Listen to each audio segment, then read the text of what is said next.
monster yang lebih menyeramkan lagi di balik produk-produk yang kalian tahu sehari-hari.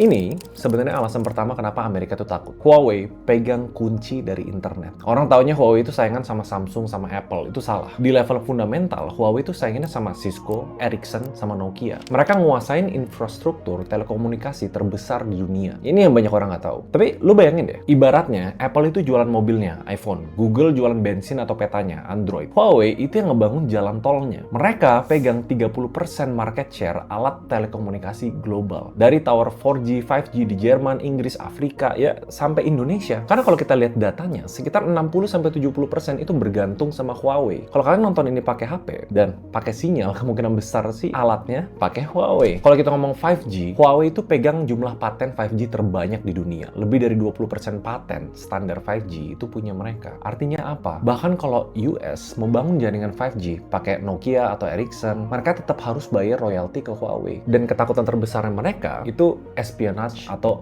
mata-mata. Itu kan dari dulu klasik ya. Dari zaman TikTok, teman-teman. Nah, AS tuh paling proteksionis. Logikanya mereka gini, kalau Huawei pegang infrastrukturnya, Beijing atau China bisa kapan aja nyadap data di dunia atau bahkan mematikan internet negara lain. Walaupun, to be fair, sampai sekarang US tuh nggak bisa ngasih bukti konkret kalau Huawei beneran nyadap. Cuma ya ini, di dunia geopolitik, capability is enough to trigger fear. Tidak melakukan, tapi bisa melakukan, itu udah menyeramkan. Dan di balik itu, bisa jadi satu perusahaan ini merubah tatanan dunia teknologi global. Nah, sebelum sana, kita pikir-pikir dulu ya, gimana caranya satu perusahaan punya kontrol infrastruktur segila itu, terus bisa tetap hidup, padahal udah dihajar berkali-kali? Jawabannya tuh bukan di teknologi. Ini yang orang-orang bilang, kenapa Huawei itu perusahaan yang tanda kutip berani mati. Rahasianya, di mentalitas sama budaya perang di dalam Huawei sendiri. The wolf culture.